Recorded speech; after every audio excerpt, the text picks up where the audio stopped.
중국의 한 외진 마을의 추운 밤에 아이들은 불꽃놀이를 하고 있고 어른들은 서로 새해 인사를 나누고 있습니다. 폭죽 소리와 사람들의 축복 소리 속에 체크무늬 목도리를 한 노인이 고개를 숙이고 개소나무 옆에 기대어 앉아있는 모습을 발견하였습니다. 노인은 셰창잉이라고 부르며 당시 85세였습니다. 아침 8시부터 노인은 마치 잠든 것처럼 앉아있었는데요. 폭죽 소리가 터지는 소리에도 노인을 깨우진 못했습니다. 아들 넷과 딸 셋을 가진 85세 노인이 어쩌다 새해 이튿날 아들의 집 문 앞에서 세상을 뜨게 되었을까요? 안녕하세요. 미스터리 수사국입니다. 오늘은 폭설 속에서 비참하게 세상을 떠나게 된 85세 노인의 사건을 소개해드리겠습니다. 85세 셰창잉 노인이 개화나무 밑에서 조용히 앉아 있습니다. 마을 주민이 이상하다 싶어 다가가 봤는데 노인의 몸은 뻣뻣하고 숨진 지 오래됐습니다. 이분은 왜 여기서 숨지게 됐을까요? 당황한 주민들은 바로 제일 가까이 거주하고 있는 노인의 둘째 아들 이규의 집으로 달려가 소식을 전했습니다. 생각 밖에 그는 어머니가 돌아갔다는 소식에 무덤덤한 모습이었습니다. 마을 주민들은 어머니가 한겨울에 문 밖에서 사망하게 됐다는 소식을 전했는데도 아들인 이규가 무덤덤해 놀랐습니다. 사람을 더욱 놀라게 한 건 다른 3명의 아들을 찾았을 때도 이규와 똑같은 반응이었던 점입니다. 어머니가 집 문 앞에서 돌아가셨는데 4명의 아들은 한결같이 나몰라라 했을 뿐만 아니라 얼굴에는 사랑하는 가족을 잃은 고통과 슬픔은 조금도 없었습니다. 내 아들의 냉담함과 무자비한 태도는 마을 사람들을 의심하게 했습니다. 가장 시급한 건 노인의 시신을 하루빨리 처리하는 거였어요. 아들들이 전부 나몰라라 하여 마을 촌장은 할 수 없이 다시 숨진 노인 곁으로 다가가 노인의 딸에게 전화했습니다. 노인이 돌아가셨을 때 장례를 치르기 전에 딸은 현장에 갈 수 없었어요.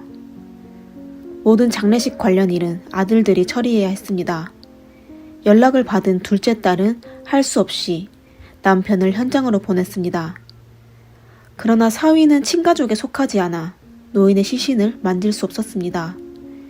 둘째 사위는 할 수 없이 노인 앞에서 무릎을 꿇고 통곡하며 종잇돈을 태웠습니다.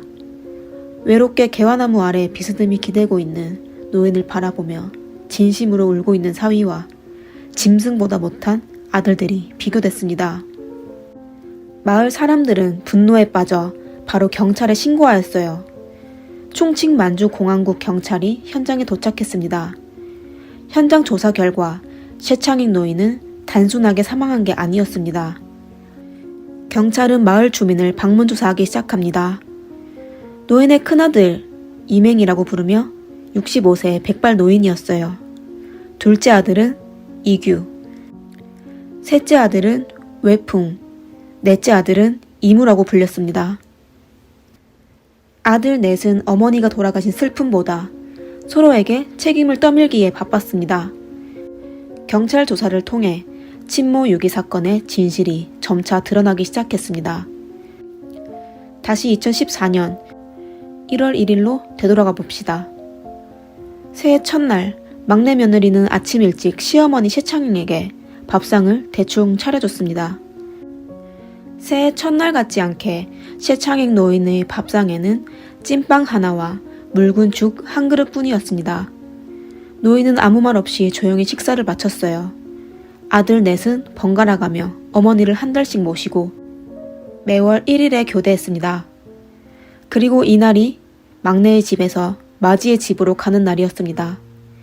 막내 며느리가 시어머니의 짐을 정리하며 마지의 집으로 보낸 후 시어머니를 첫째 아들의 집으로 데려갈 예정이었어요. 막내 며느리는 시어머니의 짐을 마지의 집 앞에 두며 좀 이따 시어머니를 모시고 오겠다고 했어요. 하지만 이날 첫째 며느리는 아침 일찍 친정에 가서 집에는 큰아들 혼자였습니다. 오늘은 어머니 보내지 마세. 내가 술을 마실 일이 있어. 아주 바쁠 거네. 라고 하며 어머니의 짐을 받지 않았습니다. 그러나 막내 며느리는 대수롭지 않게 생각하고 아침 8시에 집으로 돌아와 남편과 같이 시어머니를 큰형의 집으로 데려갔습니다. 하지만 그들이 도착했을 때 첫째의 집은 잠겨 있고 사람은 어디에 갔는지 보이지 않았어요. 넷째는 형이 화장실에 잠깐 갔다고 생각하여 어머니를 큰형네에 두고 바로 떠났습니다. 큰형의 집은 흙으로 만들어져 있고 3층 빌라 뒤편 그늘진 곳에 있었어요. 집은 단열이 되지 않아 우풍이 심하고 바람이 솔솔 들어왔습니다. 보일러가 없어 아주 추웠어요. 막내 아들 부부가 돌아간 후 노인은 혼자 외롭게 추운 흙집에서 앉아 있었습니다. 이때부터 노인의 생명이 위태로워졌습니다. 오전 10시 노인은 추운 흙집에서 더 이상 있을 수 없었습니다. 너무 추웠어요. 할 수 없이 다시 지팡이를 짚고 막내의 집을 향해 천천히 걸어갈 수밖에 없었습니다. 추운 날씨에 노인은 몸을 비틀거리며 몇 번이나 넘어질 뻔했습니다. 겨우 막내 아들의 집에 도착하자 정원에서 막내 며느리가 짜증을 내는 모습을 보고 분위기가 싸늘해졌습니다. 막내 부부는 돼지를 잡고 있었는데요. 이튿날이 장모의 생일이어서 잔치 준비가 한창이었죠. 그는 어머니에게 "왜 또 왔어? 내일 장모님 생신이라고. 오늘 손님 많이 올 거라고 말이야. 여긴 엄마가 잘 곳이 없어. 빨리 큰형네 집으로 가라고." 라고 하며 어머니를 상갓집 개처럼 내쫓았습니다. 어쩔 수 없이 새창인 노인은 홀로 마을의 석판길을 다시 걸어 큰아들의 집으로 향했습니다. 하지만 큰아들의 집에는 여전히 사람이 없었습니다. 이때 노인은 한겨울에 밖에서 6시간 넘게 있었습니다. 오후 2시쯤 새창인 노인은 너무 춥고 배가 고파 큰아들의 집에서 둘째 아들 집으로 갔습니다. 하지만 둘째의 집에는 사람이 없었습니다. 그리고 셋째의 집으로 갔는데 역시 사람이 없었습니다. 노인은 아들들의 집을 여러 번 오가서 매우 지친 상태였습니다. 같은 마을에 4명의 아들이 살고 있는데 이 늙은 한 몸을 둘 수 있는 곳이 없다니 얼마나 슬펐을까요? 노인은 행복하게 새해를 맞이하는 사람들의 곁을 지나 힘들게 앞으로 걸어갔습니다. 어떤 곳은 젊은 사람들도 지나가기 불편한 곳이었어요. 하지만 노인은 지팡이를 짚고 이를 악물며 꾸준히 걷기만 했습니다. 찬바람 속에서 그녀의 눈에는 눈물이 가득했습니다. 그러다 차남의 집 근처에 가까운 비탈길에서 힘들게 걷던 노인은 체력에 딸려 넘어지게 됐습니다. 나이가 든 노인의 체력은 예전만 못했어요. 그러나 살고자 하는 마음에 노인은 힘겹게 다시 일어섰습니다. 날이 점점 어두워지자 큰아들 부부가 드디어 집으로 오게 됐습니다. 맏며느리는 바로 문 옆에 시어머니의 짐이 있는 걸 발견하였습니다. 그들은 어머니가 집에 없는 걸 보고 막내 동생이 다시 어머니를 데려갔다고 생각하며 아무 걱정 없이 자신의 따뜻한 방으로 들어가 잠을 자기 시작했습니다. 한편 힘들게 일어난 노인은 이상하여 코를 만졌습니다. 손에는 코피가 잔뜩 묻어 있었어요. 계속 앞으로 가려는데 중심이 불안정하여 몇 번이나 넘어질 뻔했습니다. 그러다 겨우 옆에 있는 대나무 난간을 잡게 되어 온갖 힘을 다하여 겨우 개화나무 밑으로 다가가 차가운 돌벤치 위에 쓰러지듯 앉게 됐습니다. 더는 일어설 힘이 없었어요. 추위와 배고픔은 노인의 모든 기력을 빼앗았습니다. 날이 어두워지며 날씨는 더욱 추웠습니다. 노인은 그때 둘째 아들의 집에 근처에 있어 온 힘을 다해 싸늘한 바람이 부는 심야에도 한 번 더 둘째 아들의 애칭을 불렀습니다. 어머니로서 가장 비참한 소리였습니다. 규규야, 규규야. 이때 이규는 따뜻한 집에서 취침 준비 중이었죠. 어머니의 외침을 들은 그는 집 밖으로 나와 개화나무 아래에 누워서 부들부들 떨고 있는 어머니를 발견하였습니다. 얼굴이 창백해진 어머니는 규규야, 규규야, 애미를 살려다오. 한 번, 또 한 번 애칭과 애원이 이규의 귀 속으로 들어갔습니다. 그가 어머니의 곁으로 다가가자 노인은 마침내 한숨을 돌리게 됐습니다. 하지만 이규는 애원하고 있는 어머니를 바라보며 이 추운 날 더 혹독한 말을 했습니다. 그는 어머니에게 여기까지 와도 어쩔 수 없잖아. 이번엔 내 차례가 아니라고. 형제간의 문제는 나도 해결할 수 없다고. 라고 하며 망설임 없이 어머니를 그냥 실외에 두고 혼자 집으로 돌아갔습니다. 찬바람 속에서 어머니가 누워서 애원했는데도 말이죠.謝昌익 노인은 얼마나 절망적이었을까요? 둘째와 가까이 살고 있는 셋째 이풍도 어머니의 외침을 들었습니다. 하지만 그는 대문조차 나가지 않았어요. 오히려 시끄럽다고 중얼거리기만 했죠. 이튿날 아침 7시, 이규는 짐을 싸며 손자를 학교에 보낼 준비를 하고 있습니다. 그가 다시 개화나무까지 가자 어머니가 땅바닥에서 뒹굴고 있는 모습을 봤습니다. 이규는 잠시 망설이다가 어머니를 의자에 앉혔어요. 하지만 거기까지였습니다. 자기 몫이 아닌 건 절대 손해봐서 안 된다고 생각한 거죠. 추운 밤에 밤새 그의 애칭을 부르던 자기를 힘들게 키운 어머니도 말이죠. 30분 뒤 그는 돌아왔습니다. 하지만 어머니를 집으로 모시고 들어가진 않았습니다.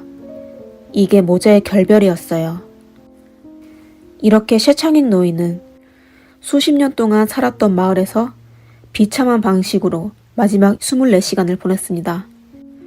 아들 넷이 온갖 수단을 다해 어머니의 부양을 피하려는 이유는 듣기에도 어처구니 없었습니다. 사실謝昌익 노인은 1년 전부터 이미 불행의 삶을 살고 있었습니다. 노인은 아들 넷과 딸 셋을 낳았고 남편이 2년 전에 세상을 떠 혼자 살게 됐습니다. 그러다 폭우로 한평생 살던 집이 무너졌습니다. 할 수 없이 아들과 같이 살게 됐는데요. 아들 중 그 누구도 어머니를 모시고 살려는 사람이 없었습니다. 장남 이맹은 본인은 여태 부모의 지원을 못 받았다고 거부했고 막내 또한 같은 이유로 변명했습니다. 셋째 이풍은 모든 게 둘째 이규가 물려받았다고 하고 이규는 양심적으로 말하라고 하며 부모가 셋째와 막내를 제일 아꼈다고 했습니다. 아들 넷은 전부 어머니가 다른 아들을 더 챙겼다고 하며 재산도 다른 형제가 차지했다고 변명했습니다. 하지만 사실은 정반대였습니다. 우선 마지의 집은 형제 중 가장 좋은 3층 빌라였어요. 원래는謝昌익 부부의 땅이었는데 결혼을 하며 물려받아 새로 지은 집이었죠.謝昌익 부부가 집을 마지에게 물려주고 그들은 허름한 흙집으로 이사한 거였어요. 마지의 변명이 혀를 내두르게 했습니다. 어머니께서 우리 집 대문을 열 줄 몰라요. 집 문을 못 열어 못 들어오겠다는 말이죠. 막내 이무의 집은 조금 낡았지만 부모의 지원을 받아 지은 집이었습니다. 그리고 둘째와 셋째는 부동산 관련 지원은 못 받았지만 타지에서 고생할 때 온갖 뒷바라지를 하며 키웠죠. 아들들은 그냥 늙은 노모를 귀찮아할 뿐 부모의 은혜는 생각하지 않았습니다. 아버지가 돌아가시고 홀로 남은 어머니의 집이 무너지면서 4명 중 그 누구도 어머니를 부양하겠다고 하지 않자 마을 주민들이 1년간 회유하여 드디어 4형제가 최종적으로 합의를 하였어요. 합의서에는 아들마다 한 달씩 어머니를 모시고 매월 1일에 인계하기로 했습니다. 그러나 더욱 놀라운 건 아들들은 늙은 어머니를 향해 폭력을 휘두르며 폐륜을 일삼았습니다. 65세의 아들이 85세의 어머니를 때렸다니 세상에 이런 천벌받을 불효자가 몇이나 있었을까요? 노인의 사위들도 아들처럼 매장하진 않았어요.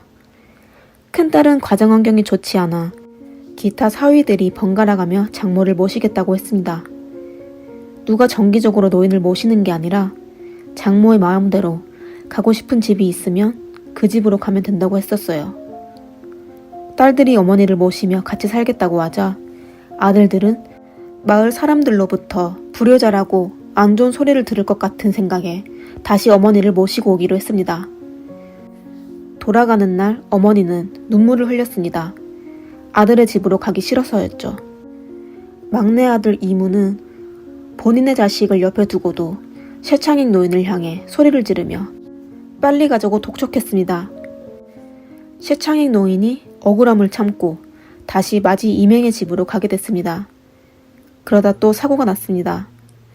형제들은 경찰 조사 때 당당하게 어머니 부양 시기를 가지고 언성을 높였습니다. 다른 3명의 아들은 본인의 순번 시간이 되지 않으면 자신은 어머니를 돌볼 의무가 없다고 생각했어요. 최창행의 동생은 이를 악물며 누나가 얼마나 많은 고생을 하여 애들을 키웠는데 이렇게 무정할 수 있냐며 그들이 누나를 살해했다고 했습니다. 최창익 노인의 사망 원인은 마침내 밝혀졌지만 현실은 잔혹했습니다. 아들 넷은 어머니의 사망과 직접적인 관계가 없어 경찰은 그들을 기소하지 않았습니다. 그러다 마을 사람들이 나서기 시작했습니다. 경찰서와 법원으로 편지를 보냈습니다. 편지의 내용은 어머니가 쓰러져 울부짖는 와중에도 나아볼 생각도 안 하는 사람돌이를 못하는 불효자들에게 처벌을 내려달라는 내용이었습니다. 몇 개월 뒤 마을 사람들의 애원으로 충칭시 만주구 인민법원은 법정을 그들의 마을 광장으로 옮겼습니다. 법원은 마을 사람들의 앞에서 이씨 집안 불효자식 4명에 대해 공개재판을 진행하였습니다. 방청석에는 마을 주민부터 다양한 세대의 사람들이 참여했습니다. 그들은 불효자 4명이 어떤 처벌을 받을 수 있을까 두 눈으로 지켜보려고 했습니다. 법원의 재판은 아침 8시부터 점심 12시까지 지속됐습니다. 방청하러 온 주민들도 점점 많아졌습니다. 충칭 만주구 인민법원 형사심판청 부청장은 마이크로 4 형제에 대해 재판을 시작하였습니다. 그렇게 추운 저녁에 어떻게 85세의 노모가 땅바닥에 누워있는데 아들이 이불 속에서 편하게 잘 수 있습니까? 이 과정에서 단 한 번이라도 아들들 중 한 명이 어머니를 도왔다면 이런 비극은 발생하지 않았을 겁니다. 재판하기 전 당당했던 4 형제는 다소 시들어졌습니다. 하지만 그들은 어머니가 세상을 떠나게 돼서 슬퍼하는 게 아니라 후회는 더더욱 없고 그냥 억울하다고 생각했을 뿐이었어요. 막내 이모는 저도 최선을 다해 제가 모실 때는 잘 모시고 제가 해야 할 일도 다 했다고요. 근데 왜 여기까지 왔는지 이해가 안 돼요. 라고 말했습니다. 어머니가 죽기 전 그렇게 불렀던 둘째도 억울한 표정으로 저는 범인이 아닌데 왜 도대체 저를 범죄자처럼 대하는지 모르겠어요. 라고 얘기했습니다. 형제 4명 중 마지는 65세이고 막내는 40세가 넘었습니다. 그들은 단 한 번도 본인이 어머니와 똑같이 파양당할 수 있다는 걸 생각해 본 적이 없었습니다. 이규는 아들이 2이 있는데 그가 늙으면 2 아들 보고 교대로 부양할 거냐고 묻자 그는 눈을 휘둥그레뜨며 더할 나위 없이 긍정적으로 당연하다는 듯이 어떤 아들이든 자신을 잘 모실 거라고 했습니다. 이규는 여전히 봉양 문제를 깨닫지 못한 것 같습니다. 4 형제는 본인이 어머니를 봉양할 때 조금이라도 손해를 봐서는 안 된다고 하며 막상 자기의 자식을 얘기하면 또 무조건 자신을 봉양해야 한다고 했었죠. 참으로 대단한 풍자였습니다. 그들은 본인이 무고하고 억울하다고 해도 결코 동정을 받지 못했습니다. 법률은 그들에게 인생의 한 과목을 가르쳤어요. 4시간의 심판 끝에 부청장은 판결문을 읽었습니다. 피고인 이맹은 유기죄를 범하여 유기징역 2년을 선고받았고 피고인 이규, 이풍, 이무는 전부 유기죄를 범하여 유기징역 1년 6개월을 선고받았습니다. 법률은 불효자식에게 호된 벌을 주었습니다. 하지만 억울하게 돌아가신 어머니는 다시 돌아오지 못했습니다. 이 사건이 우리에게 남긴 건 끝없는 슬픔뿐이었습니다. 어머니를 봉양하겠다는 아들은 한 명도 없었습니다. 불효자식은 아마 영원히 모를 거예요. 부모의 은혜는 봉양으로 메울 수 없다는 것을요. 그들의 불효함은 세상 사람들뿐만 아니라 신도 분노하게 만들었습니다. 오늘의 사건은 여기까지입니다. 여러분은 사건에 대해 어떻게 생각하시나요? 댓글로 남겨주세요. 미스터리 수사국입니다. 다음 영상에서 뵙겠습니다. 감사합니다.